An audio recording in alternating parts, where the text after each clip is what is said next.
Hello, I'm Jared. And I'm Ebony, and this is his And hers. Warhammer 40k. Yay! We're back. We're back! After a forever break. Right. Wedding planning will definitely take up a lot of time. Yeah. So we are back. Today we will be going over the fourth book in the Horus Heresy Siege of Terra series, Saturnine. Spoiler alert, the Emperor and Horus not fighting yet. I keep telling you, you will be waiting a long time for that. I want it to happen. I want 10 books of that. You'll get one, and it will be the 8th book in the series. I just want 10 books of Horus and the Emperor going at it. No. Although, it will be written by Dan Abnett.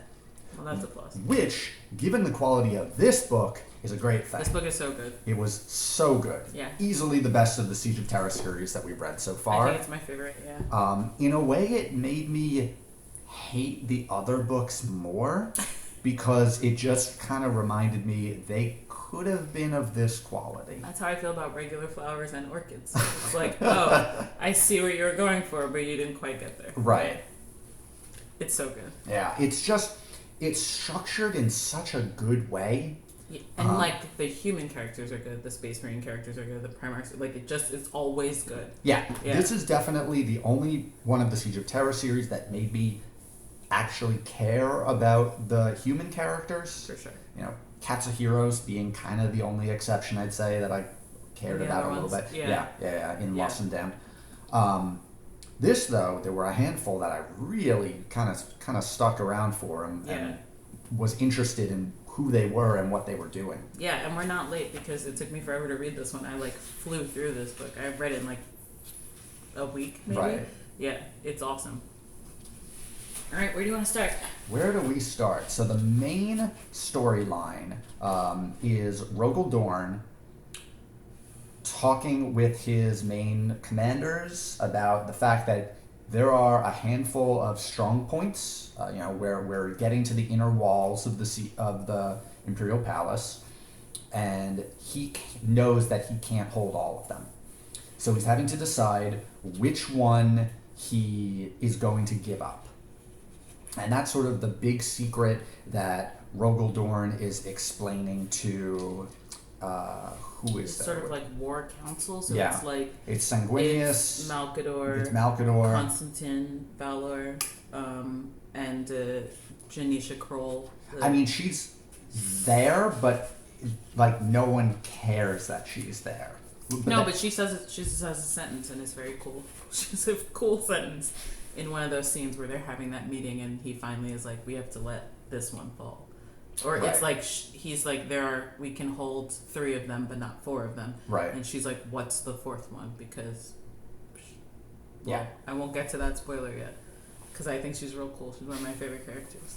We will get there. Okay.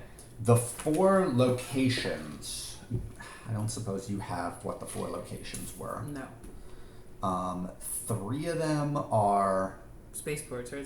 No, only one of them is a spaceport. Eternity Wall. So Eternity Wall is the one that he chooses to fall. Saturn. No. So Saturnine was not actually one of the key locations. That's one of. I can't remember what the other 3 are. That's one of the major, elements of it. Is that Saturnine was this little nothing area that no one thought was being well defended. Yeah. And it's only because it eventually gets pointed out that he notices, all right, this is something that we need to take care of. I believe they are, what do we got? Colossi, Gorgon Bar, Aurum Bar, and Aurum Guard. Okay. And Marmax was the other one. These are all major fortresses on sort of the mid-tier wall. That they're trying to hold outside of the Lionsgate spaceport, which is the big main one. Which I think, in my mind, they're all just Lionsgate spaceport. No, so Lionsgate spaceport, think of it as a giant tower that they're fighting down. But, Eternity Wall spaceport.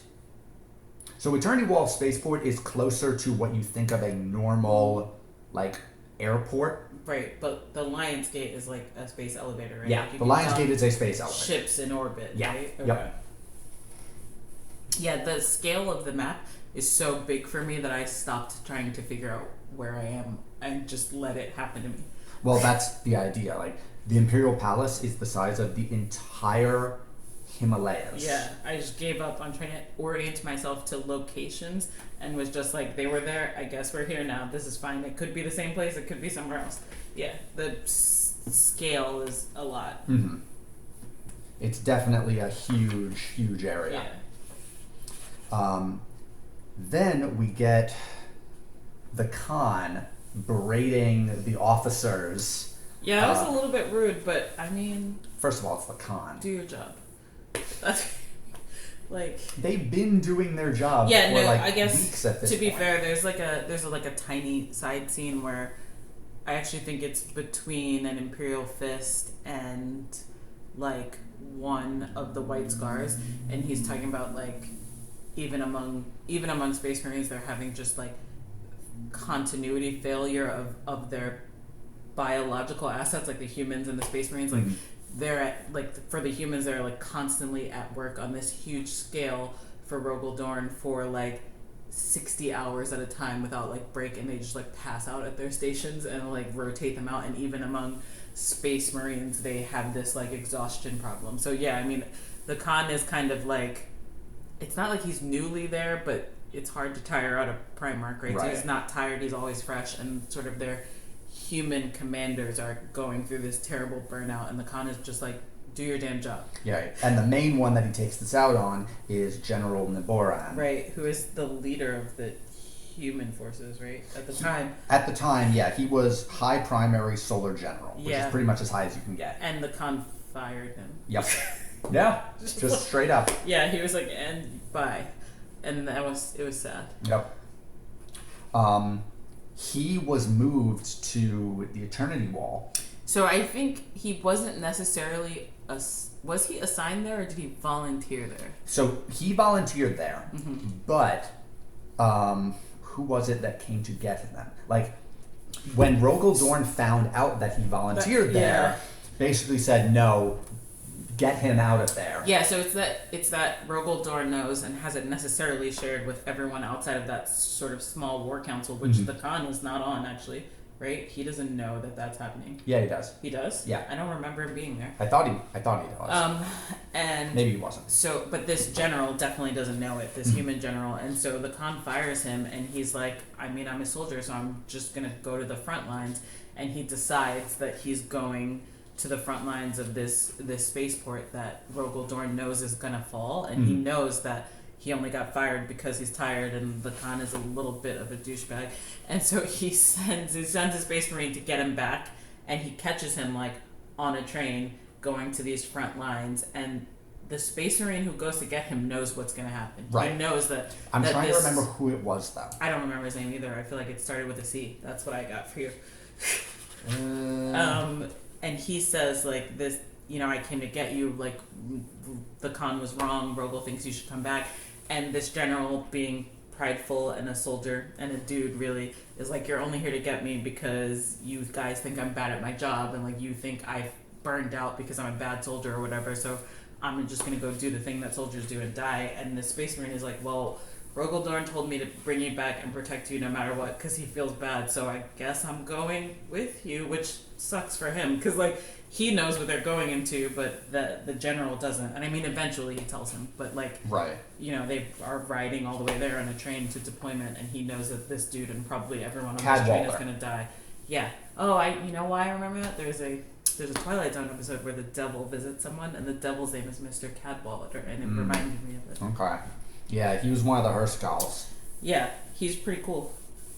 I think that's a cool story. And that general, by the way, is not bad at his job. He's a great general. He's great. Yeah. Like, he's definitely one of the best, like, high-ranking guardsmen that I have seen in a novel in a while. He gets to that line and, like, inspires about... Because our human characters that we haven't really talked about a lot, who were, like, sort of lost outside of a spaceport, like in the no man's land between... Well, so they were the ones who were pulling back from the lines that collapsed. Right.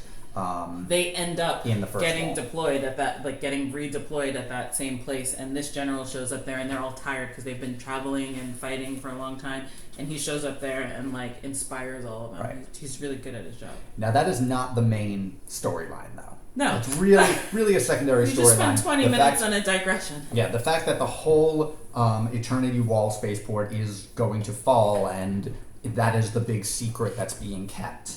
Because if the traders know that, they'll obviously pull back from that area and just push elsewhere. Yeah, it's really the sort of minutia of a giant Perturabo Rogel Dorne. Like, does he think that I know that this place is weak? I think that he knows that I know, so we can't However, compared to the previous novels, I felt this was done so much better and gave so much more credence to Perturabo. Yeah, I think it's done better because Perturabo doesn't seem whiny, right? Like the whole time in the...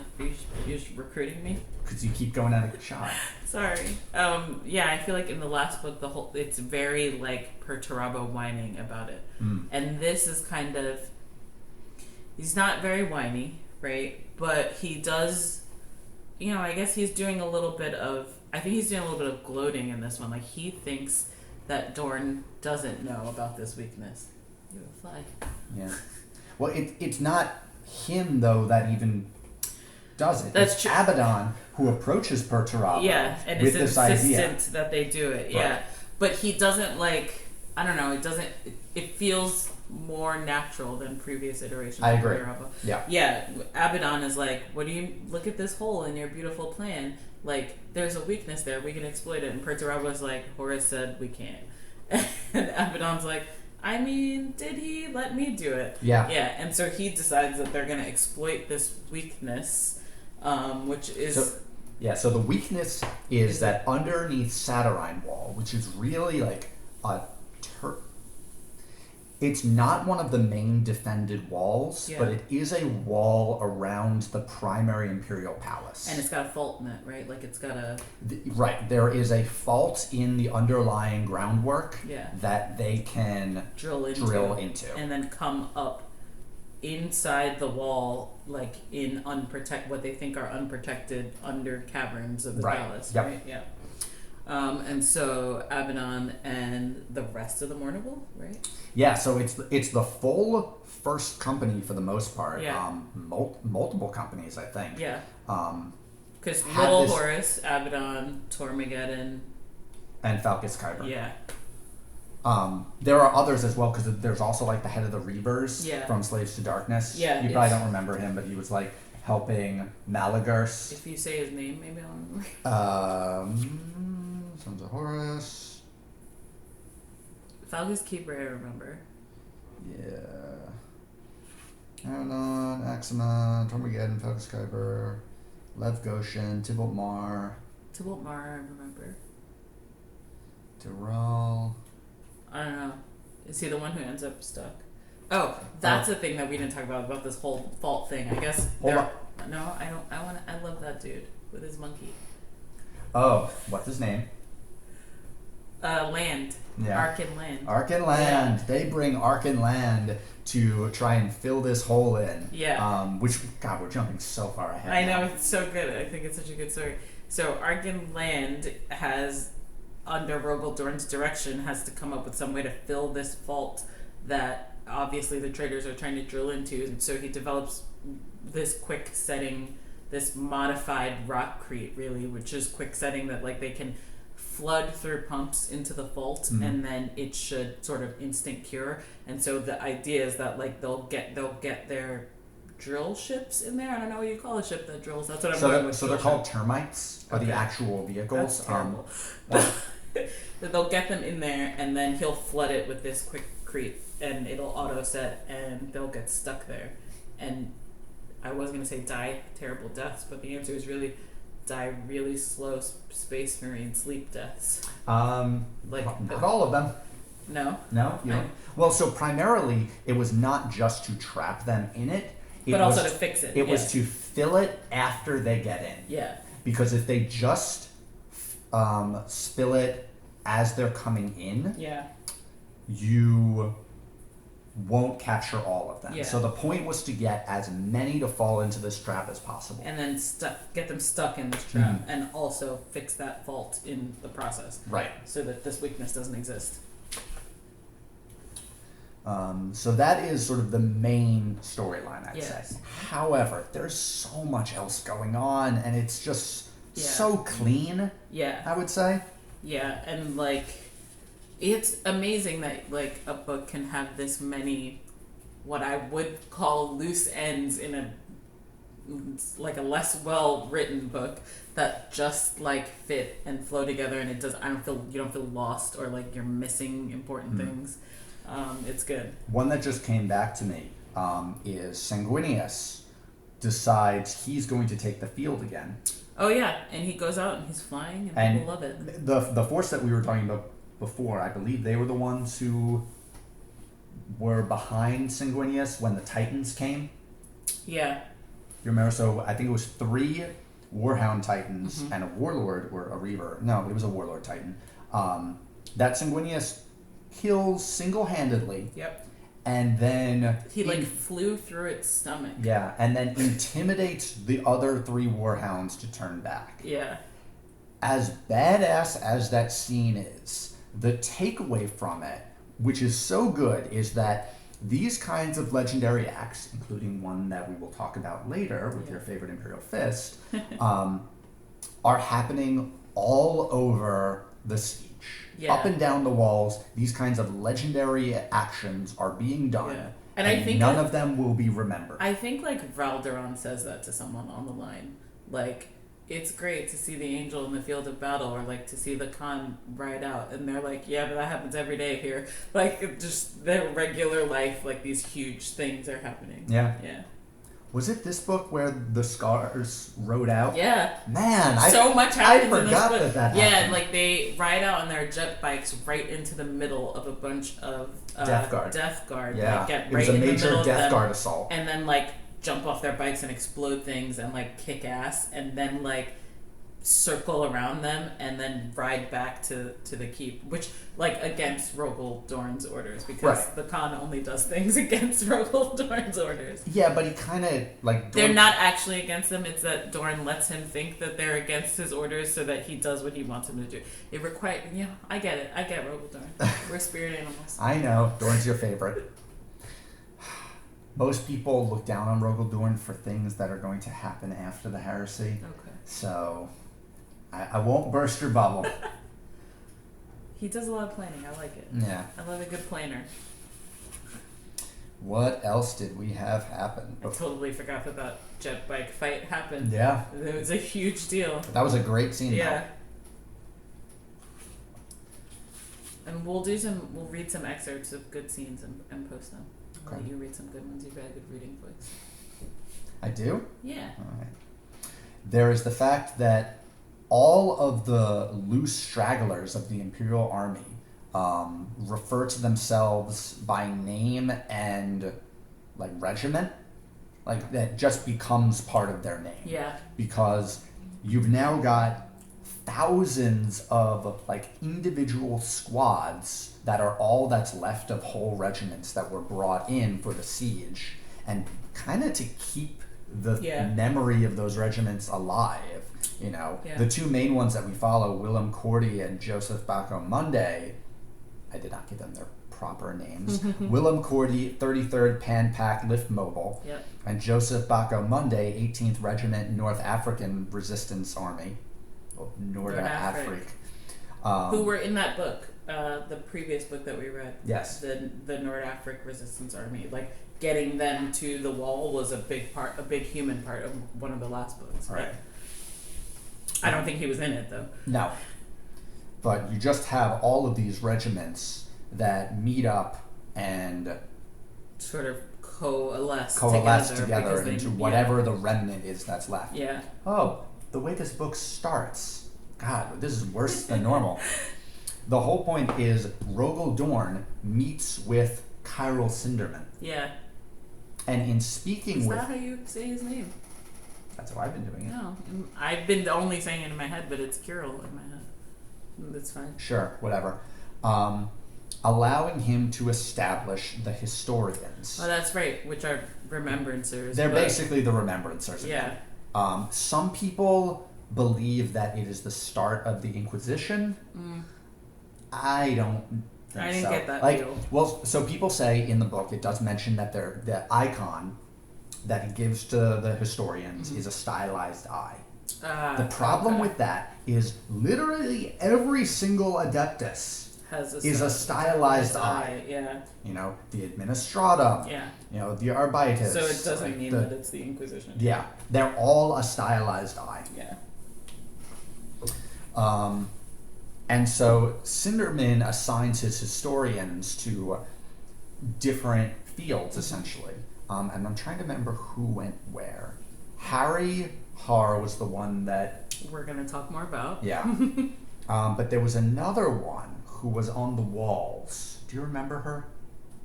Oh, yeah, I don't remember her. I remember a Space Marine saved her life, though. Mm-hmm. So she is on the walls, and there's an explosion, and a blood angel wraps himself around her, and it kills him. He gets killed in the blast, and she wakes up in the chamber and wants to see him, and they let her see his body, which is not a thing that happens, and they take his body back home, and she travels back home with his body. I remember that story. Wait, was that Zephon? Yeah. Oh yeah, it was. It was Zephon. Yeah. Oh. It's really good. It made me cry. It was really good. Zephon was a great character. Yeah. Blood Angel, the bringer of sorrows, was the main character of Master of Mankind. Mm-hmm. Was Cinderman stayed with Euphrates Keeler, or did Keeler become a historian? She is a historian, but she's a historian in prison because she's in prison, right? And she's assigned a Space Marine. She's assigned Vascal. Yeah. Who is a custode. Okay. Yeah. It's like she's with some transhuman. It's not Cinderman. Right.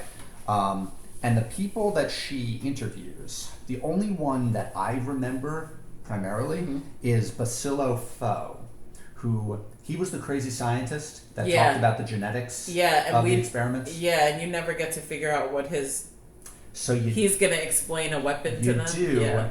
If you read... There is an anthology. I think it's Blood of the Emperor or Sons of the Emperor. It's one of those. Okay. During the Great Crusade, Horus tracked Bacillus Foe down. And you learn like what he was doing. He was a crazy bioterrorist that built...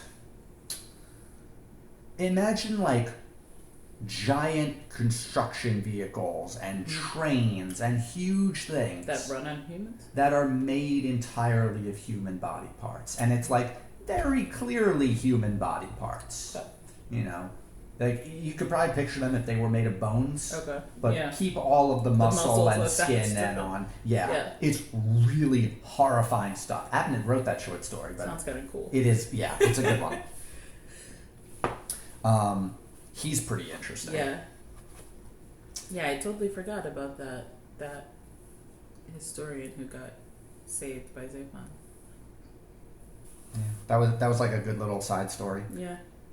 But the main historian that I personally think is of interest, Harry Har, gets teamed up with Mr. Ollie Piers, 105th Tercio Upland Grenadiers.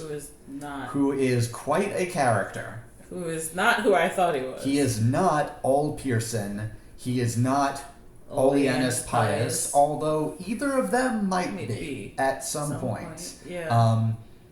That's the story I'm going with in my head. I've decided all of those characters with almost the exact same name are the same person. And history will remember them as the same person. Oh, good.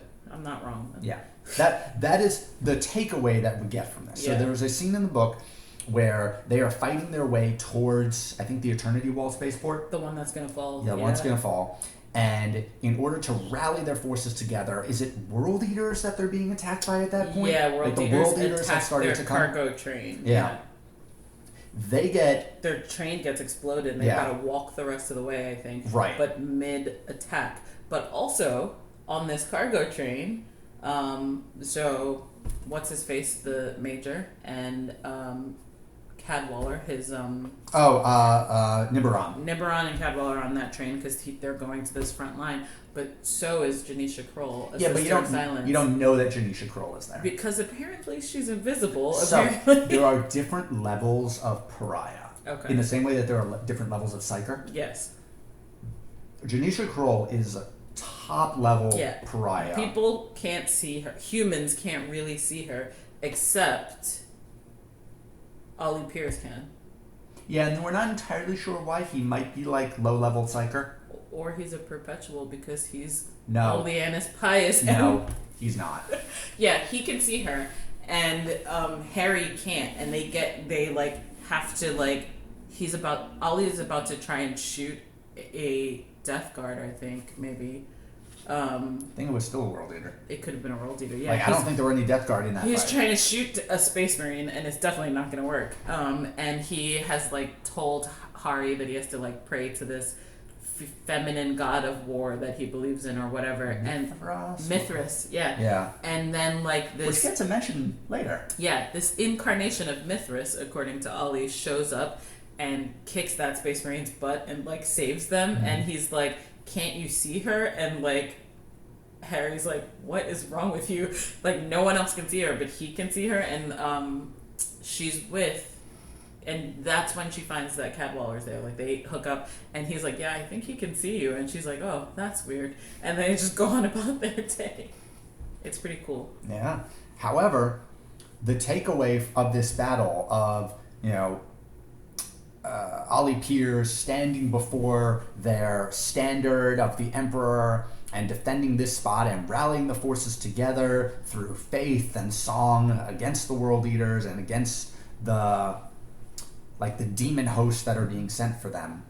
Harry says that he's going to write about this.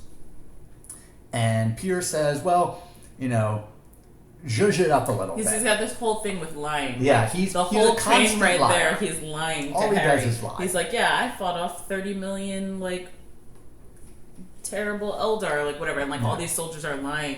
And Harry's like, why is there so much lying? And Ollie's like, it's because war is terrible. Yep. Right? And like the lying is the only thing that makes it slightly better. So he's like, yeah, make this story better. To be fair, this story is great. Like, they're holding up like a flag. Mm-hmm. Like piled together, holding onto it because Space Marines are attacking all around. Like, they're in the middle of a full war, holding onto this flag and singing the song about the Imperium. And unbeknownst to anyone except Ollie, Janisha Kroll shows up along with an Imperial fist, and they protect them. Right? They fight off all of these traitor Marines. Right. But he's like, make that story bigger. Make it that I was defending the Emperor himself against Horus. Which, for anyone who knows their classic lore and knows the story of Oleanus Pius, when I read this section, I laughed so hard because I hate that story. I hate the humanity fuck yeah element of it. I like it when the way that you tell it to me. I want it to just be bigger than that. I want it to be like churches full of like faithful people who believe the Emperor is a god inspired, instead of like one dude with a like pistol. That sounds whack, but I guess that's the story. Excuse me, he would have a las gun? A las pistol? No, a las gun, the weapon of humanity. Yay. Yay. So the fact that the way, well, we haven't gotten to the final siege yet, so maybe something like that will still happen. Yeah. But as it stands now, history will remember that sort of midfield battle by a bunch of World Eaters against a flag as... It's a flag with the Emperor's face on it. It is a flag with the Emperor's face on it. As like Ollie Piers / Oleanus Pius defending the Emperor from Horus. Yep. And I love it. It's good. I love it. I think that's so great. So that's that storyline, but there's so many others. I mean, I guess we could talk about the book for hours, but we have to stop talking, so we should probably get to the important part. The important part The part the book is named after. Saturnine itself. Yeah. Where you have all of the sons of Horus tunneling underneath, or at least several companies of them, into what they expect to be undefended areas. However, you instead have these 7 kill zones established by Rogel Dorne, each one led by a badass with their own storylines associated with them. Yeah. And I think each one also has 100 Space Marines behind them. Yep. Just pinging them off as they come up. Now, people have said they actually felt this was sort of almost like ending on a whimper. Oh. Because they saw so many of these characters, like major characters that have been around for the whole Horus heresy, just going like pop, pop, Dead. pop, Yeah. One after another. I mean, I don't think so. I would That's not. because you don't care about any of them. You don't. No, there are characters I care about. But I wouldn't describe this like secret underground cavern battle between like the Mournival and like Loken as a whimper. Like, that's not a whimper. I thought it was well done. And also I think all of that like internal struggle that Rogel Dorn has about like, letting parts of their defense fall and sacrificing humans and stuff like that. Like, all of that internal battle that he has about it sort of ratchets up that tension until you get to this thing that, spoiler alert, works, right? Like, they do this thing and they prevent this incursion and it turns the tide of this sphere of battle. I don't think that it's a whimper. I think that if I had written this novel, I would have given it this name. Right, because you could easily have named it something to do with Eternity Wall Spaceport, right? Sure. But I think that this is big enough, has enough of an impact on the reader that it is the focus. I would not call it a whimper, even for characters that, you care about not getting killed, right? Like, nobody likes... Well, I like the Traitor Marines generally, but, like, you want Horus Axeman to go out in a giant blaze of glory, maybe not. So Horus Axeman was one that a lot of people thought would have the last redemption in the final book, where like he brings down the shields on the vengeful spirit that allows the Emperor to teleport on board and fight Horus. Right. No, I knew he was gone back in the story Little Horus, where he gets to have his face cut up. Okay. The others. Abaddon, obviously, we knew nothing was going to happen to him. However, he's shown to be pretty awesome. As things start to fall apart for the traitors underneath the wall of Saturnine, Abaddon goes into this enlightened state where he sort of comes to the realization that in battle is the only place where he belongs. Yeah. And is just mowing through the defenders at this point. It's really the best showing of Abaddon in the Horus Heresy, I would say. Period. It's real bad. Yeah. The defenders that he's going up against, though, I love how each one of them has has a whole backstory to them that has been covered through various Horus Heresy books, or if you follow sort of broader 40k lore, you know who some of these characters are going to go on to be. Yeah. Maximus Thane goes on to be the... I believe he becomes chapter master of the Marines Exemplar, which is one of the main successor chapters. Okay. And plenty of stuff happens with them. Okay. There was a dreadnought there, Dreadnought Bohemond, who will go on to be a major leader among the Black Templars. Okay. He's technically not one of the commanders, but it's cool that he's there. There is Helig Galor, who came to Terra with Nathaniel Garrow and was part of the 70, the Death Guard, who basically got left behind on Luna until they got taken up by Malkador to be part of the Knights Errant. There is, obviously, Loken is there defending. Yeah. Sigismund is one of the commanders. Belsapatus from the Blood Angels. So Belsapatus... Who was mad that he had to leave Sanguinius' side to go do this thing for Rogel Dorn. He's like, what? Yeah, so Belsapatus is... What was he? One of the Caravan. He was of the Caravan. Yeah. Yeah. Sorry. The Caravan are known as the Crimson Paladins. Okay. And sorry, I'm just checking my sources. That's what it is. There are two major elite forces among the Blood Angels: the Sanguinary Guard and the Crimson Paladins. Okay. The Sanguinary Guard guard people. The Crimson Paladins guard places. Okay. And so, in general, the Sanguinary Guard are bodyguards, Okay. The Crimson Paladins are like siege experts. Gotcha. And so that's why Belsapatis, as the head of the Caravan, gets chosen and normally has been the head of defenses that the Blood Angels have been working alongside. And was in the lead on the walls with Sanguinius, yes. which is why he's mad about leaving. Right. Yeah. There's because also, he doesn't know what he's going to, and maybe Sanguinius doesn't know either. I don't think Sanguinius knows what he's going to. I think he was. I just don't think he did. I don't think he told him. Okay. Because it's kind of like Rogel Dorne requested you now, and right. Belsapatis is like, but I'm busy, and you need a human. And he's like, no, you gotta go. There was also Indrid Har, which was one of the Black Shields, basically a former World Eater who decided to go off on his own and just say, I'm going to kill traitors wherever I can with whatever I have. Yeah.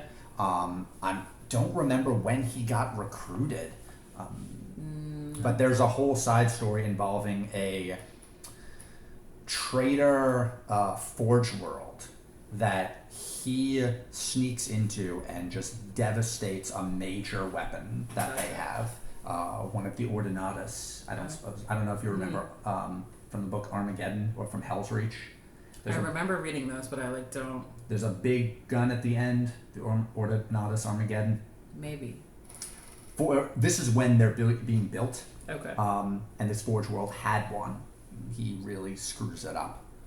Who else was in that group? Garrow's there. Garrow's there. I think that was all of them. That's it. There were only 7. 7. Yeah. And each one is able to take a position and just pop through the traitors as they come up. And it's pretty cool that the battles in the caverns are very good. Written really well. Meanwhile, on the surface, who's attacking? Who's attacking? On the surface, Fulgrim is attacking. Yeah, and the it's whole awesome. Emperor's Children decides to march on the wall above Saturnine as a distraction. Yeah, and it's great. And Dorne is there to meet him. And they just go to town on each other. Yeah, it's a good battle. Now, interesting, I personally feel Fulgrim was not really pushing himself as hard as he wanted. Yeah, I mean... Like, I think... Not to be forward, but I just kind of feel like I feel like in Fulgrim's mind, he's like, I guess I committed to this thing, but it feels stupid, and it's probably not going to end as well as anyone would like. Like, I think that he is checked out of this adventure, but like you can't unchaos yourself. So he's like, well. Oh no, I don't think it's chaos that he's checked out of. It's really Horus. It's no, I don't even think it's that. I think it's the siege.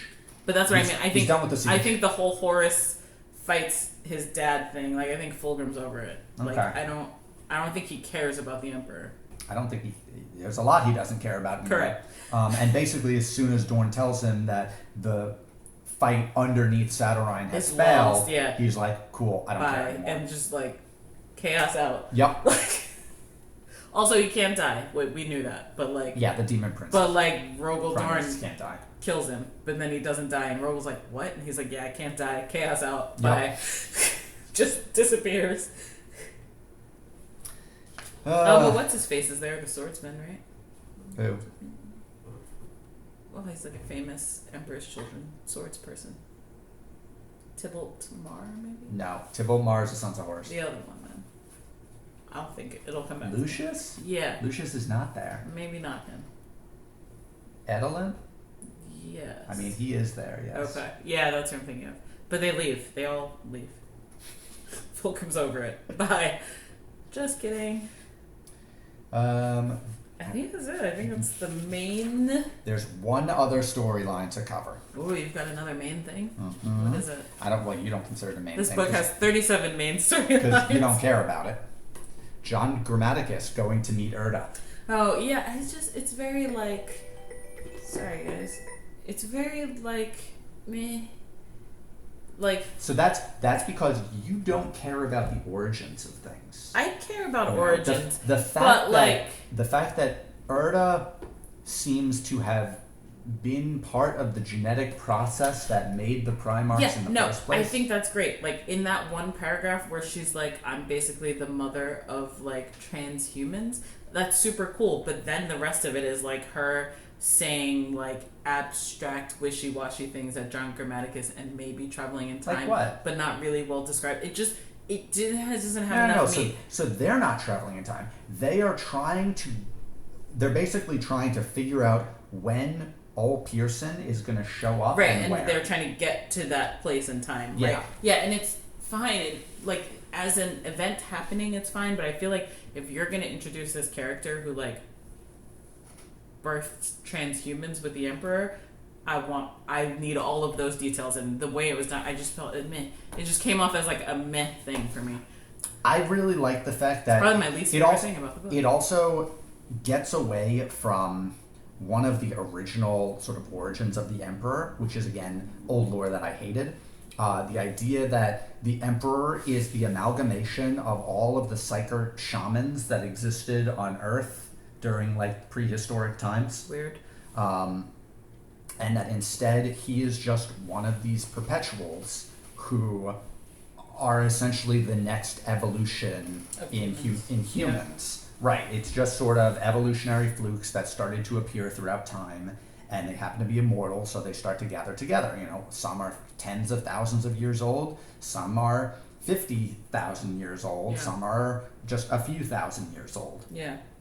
Yeah, no, I want to know more about that character. I would read a whole book about that and the start of the Emperor's like transhuman science. But like, I don't know, it came off very like meet a shaman in a cave and have a sandwich. Like, I don't know, like it came off very cheesy, and I don't know if it's just because I don't know enough about it, but I don't think anyone knows that much about it. So I feel like give it its own whole book or don't talk about it at all. That's how I felt about it. It's not how things work in 40K. I know. Now, what I found interesting, you probably didn't pick up on this, the Space Marine that was with her. Yeah, I knew there was a Space Marine with her, but Any idea? No. I think he's one of the missing Legionnaires. Oh, well, that's cool. I would read books about that too. You're never gonna get. I know. Ever. I know. We should just write our own. You know, of all of the characters to have a Marine from the missing legions with her, I think it is appropriate for her to have that. It's very cool. I didn't consider that. That's cool. I remember thinking, what legion is that Space Marine? Yeah. Yeah, that's cool. No, I think it's a cool idea, and I want it to be a thing. Having it be like an offhand thing that's happening in this book. So the Perpetuals will always be a secondary storyline. Yeah, but like I would have been fine with that storyline just being like John Grammaticus landing in a place and being like, crap, I'm 10 years too early or 2 months too late or something like that, and then trying to figure his way back out. Mm-hmm. Like that would have been just as fine as a side like perpetual storyline that was happening. Anyway, I think that's it. I think that's all the big things. Yep. So, ready for what we're going to read next? What are we reading next? So, unfortunately, I don't have a copy of Mortis yet, which would be the next Siege of Terra book. Does Horus fight the Emperor? No. It's never happening. No. Instead, we will be switching to something completely different. We will be doing The Infinite and the Divine by Robert Rath, which is a Necron book. Really a Xenos book in general. But we're going to do a short story before then, right? Correct. We're going to do War in the Museum. Okay. Which is sort of our prequel to it. I'm excited for that. I haven't read any Necron things. You haven't read any Xenos stuff in general, I think. Probably not. No. Except for when like Eldar or like Tyranids show up in our general 40K-ish. Yeah, but you never read any Eldar or Tyranid book, I don't think. No, yeah. Not whole books. Just like they Did you read Devastation of Baal? Yes. You did? I think so. Okay, then that's about as much Tyranid as there is. Yeah. Okay. So, Necrons, yay. Necrons next. All right. Ready to sign off? Yeah. Yeah. Thanks for listening, everyone. Bye. Bye.